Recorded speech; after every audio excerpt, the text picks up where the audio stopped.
qulqulloota saba waaqayyoo iddoo garaa garaa kan jirtanii qilleensarraan bakka garaa garaatti kan argamtan hundumaa nagaa waaqayyoon sin gaafadha.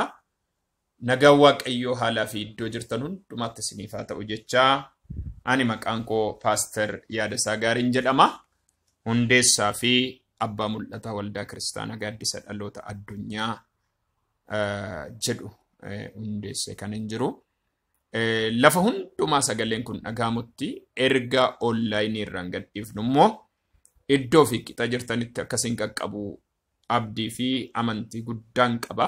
Isa kana waaqayyo nu gargaaree erga onlaayiniidhaan sin biraan geenya.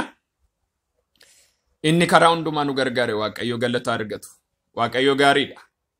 Haalli sin keessa jirtan mijataa ta'uu dhiisuu danda'a. Wanti sin keessa jirtan waan mijatu ta'uu dhiisuu danda'a. Garuu yeroo hundumaa waa beekna.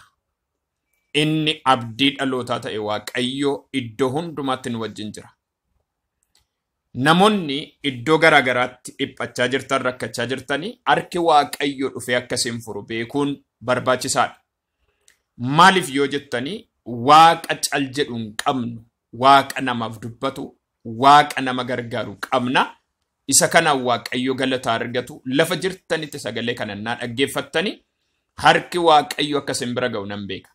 Hidhamtanii dhibee rakkina wal'aansoo garaa garaa keessa kan jirtan waaqayyo hiikamsaan gara keessan dhufa. Daqiiqaa xinnoo gadhiifnu kana keessatti namoota baay'ee waaqayyo akkasiin hiiku abdiif amantii guddaan qaba. Maqaan waaqayyo haa ulfaatu. Waaqayyo isa gassi qabee ajjeesee du'aan sirraa kaasa jedheetan sagalee waaqayyo yeroo gabaabaa dubbadha. Waaqayyo isa gassi qabee ajjeesee du'aan sirraa kaasa. Innaan kana jedhu maal jechuudha yoo jettanii waaqayyo waan sin qabe, waan humna sin caale, waan sin haguuge du'aan sin irraa kaasa waaqayyo. Amalli waaqayyo wanta nu qabe, waan nu haguuge, waan gadi nu qabe du'aan geggeessuun amala waaqayyooti. Macaafni qulqulluu seera ba'uu boqonnaa 14 dhaqxanii yoo ilaaltanii Israa'elootaan Fari'oon gadi qabeetu humnaan biteetu gadi isaan qabeetu dhoqqee bukeessisaa ture. Sabni kun saba kakuu qabudha. Sabni kun saba waadaa waaqayyoo qabudha. Waadaa waaqayyoo otoo isaan qabanii akka barbaadetti Fari'oon gadi qabee isaan bita ture. Waaqayyo garuu isa dhumaatiif dha'icha gurguddaa godheetu booddee Fari'ooniin hundeesaa wajjin du'aan irraa kaase. Har'a garuu kan inni dubbadhu Isaayyaas boqonnaa 6 gabaabsee dubbadhee waaqayyoon kadhadha dhaloota hundumaaf akkas jedha. Bara Uziyaan mootichi du'e gooftichi teessoo dheeraa fi ol ka'aa irra taa'ee andaarri uffata isaatii mana qulqullummaa guutee nan arge. Suraafel isa gararraadhaan dhaabbatanii tokkoon isaanii koochoo jaa qabu turani. Koochoo lama fuula isaanii, koochoo lama miila isaanii golboobanii, lama immoo in balali'u turedha. Qulqulluu waaqayyo gooftaan maccaa guutummaan lafaa ulfina isaatiin guutuudha in jedhu turedha. Isaayyaas nama waamicha waaqayyo isa waamedha. Isaayyaas jechuun waaqayyotu isa waame.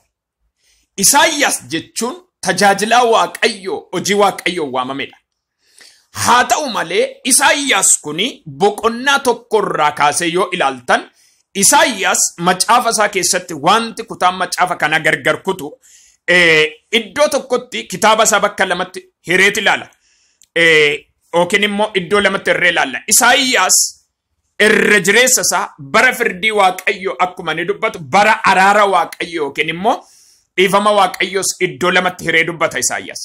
Haa ta'u malee namni kuni waamicha gaafa waamamu hojii waaqayyootti waamamee hojii waaqayyoof cimaa fi nama waaqayyoodhaaf amanamu ture.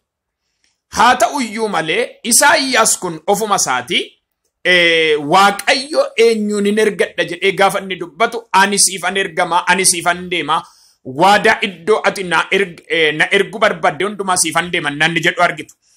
Iddoo kanatti garuu bara Uziyaa mootichi du'etteedha. Uziyaan mootii Isaayyaasitti danqaa cimaa ta'edha. akka inni ulfina waaqayyo hin argine akka isa waaqayyo isaan jedhe hin argine kan godhe mootii Uziyaa kanadha. Uziyaan mootii hamaadha. Uziyaan mootii ammeenyaan guutedha. Kanarraa kan ka'e namni waaqayyo kun bara mootii Uziyaa kana wanti Isaayyaas jalaa qabamee haguugame baay'eedha. Bara mootii Uziyaa kana Isaayyaas waan baay'ee aggaame dadhabe. Ijji Isaayyaas waa argu dadhabe. Isaayyaas waa argu barbaada, waa argu hin dandeenye. Waaqayyo garuu ennaa Isaayyaasiif karaa banuu barbaadu. Ennaa Isaayyaasiif daandii saaquu barbaadu. Daandii mul'ata Isaayyaas galmaan ga'uu ennaa barbaadu Waaqayyo Uziyaa mooticha in ajjeese. Maalan jedhe mootii Uziyaa jedhamu kana waaqayyo in ajjeese. Ennaa waaqayyo ajjeesu ijji Isaayyaas baname. Har'as eebba kee haguugee kan jiru, nagaa kee haguugee kan jiru, fayyina kee haguugee kan lafa jirtutti dhiibbaa guddaa sirra kaa'ee waan si barbaachisu akka ati hin argine kan godhe maqaan nama Naazreet Iyesuusiin ganama kana du'eera. Nan dubbadha ergaa guyyaarraa har'a guyyaa 29 ji'a 11 bara 2013 namoonni waan sin rakkise du'ee dhageessan jirtu. Inni si dhukkubu si keessaa du'eera. Inni si dhiphisu si keessaa du'eera. Inni si boochisu si keessaa du'eera. Inni iddoo jirtutti lafa sagaleen kun dhaga'ametti namoonni du'a sodaattan isin hin duutan. Waaqayyotu isa si ajjeesuudhaaf si qabe sirraa ajjeesa Waaqa. Mootii Uziyaan kun hin du'e እግዚአብሔር ገደለው ይህ ኦዚያን መንግስት እና ኦዚያን ዱ እጅ ኢሳይያስ በነሜዋ አርግ አርአገነም ኦንላይኒidhaan kan dhaggeeffachaa jirtan kamu waaqayyo Oziyaa ingalaafata. Oziyaan ganama kana sirraa du'a. Waaqayyo ija kee baneet eebba kee faana walitti si fida. Hojii keessanitti danqaa kan ta'an, eebba keessanitti danqaa kan ta'an, bultoo keessanitti danqaa kan ta'an, hojii hojjettanitti danqaa kan ta'an akka hojjetaa waaqayyotti sinirratti dubbadha. Waaqayyo sinirraa ajjeesa. Kanaaf ijji Isaayyaas hin baname. Isaayyaas sanaa kaasee tajaajila gurguddaa argu jalqabe. Egaa firoottan koo mul'ata qabattanii duutanii kan jirtan, ergaa qabattanii duutanii kan jirtan, waan baay'eedhaan duutanii kan jirtan, wanti sin ajjeese, wanti sin ukkaamse, wanti humna sin caale, ikoonomii ta'uu danda'a, nama wanta garaagaraa sin qabee jiru harkaa sin baasa Waaqayyo. Haleluuyaa. Isa si jalaa yookiin immoo eebba keerra haguugame Waaqayyo ajjeesan jedhe malee nama ajjeesan jedhe. Iddoo kanatti garuu macaafni qulqulluu mootii hamaa kana ajjeese. Sirraas waan ajjeesu qaba. Mana jirtu iddoo hojjetturraa waan ajjeesu qaba Waaqayyo. Kanaaf isa sirakkise Waaqayyo ganama kana sirraa ajjeesa. Si'a sadi harka kee ol qabiitii narraa ajjeeseera Waaqayyo jedhe. Narraa ajjeeseera Waaqayyo jedhe. Narraa ajjeeseera jedhe Waaqayyo. Hin kadhanna Waaqayyoon. Haleluuyaa. Maqaan Waaqayyo galataan ajajamu. Lafaaf samii kanarratti aboo qabda. Eenyu kan gadi qabamee jiru sa'aatii kana? Eenyu kan haguugamee jiru sa'aatii kana? Eenyu kan itti dukkanaa'ee jiru sa'aatii kana? Maqaa Kiristoos Iyesuusiin amma nan dubbadha. Wanti isaan keessaa yaa Waaqayyo Gooftaa wanti dhaloota amma sagalee kana dhaga'u qabe ajjeeseerarraa Yesuus ajjeeseerarraa maqaa orraa kaatiin durdolo homo shiila. Amma sirraa ajjeeseera maqaa Yesuusiin. Humna maqaa Kiristoos Iyesuusiin sirraa ajjeeseera. Wansi qabee jiru, wansi haguugee jiru, wansi bitee jiru sirraa ajjeeseera. Mana keerra, jireenya keerra, hojii keerra ajjeeseera. Daana'oo ammeenya eebba kee kan nyaatu, nagaa kee kan nyaatu sirraa ajjeeseera.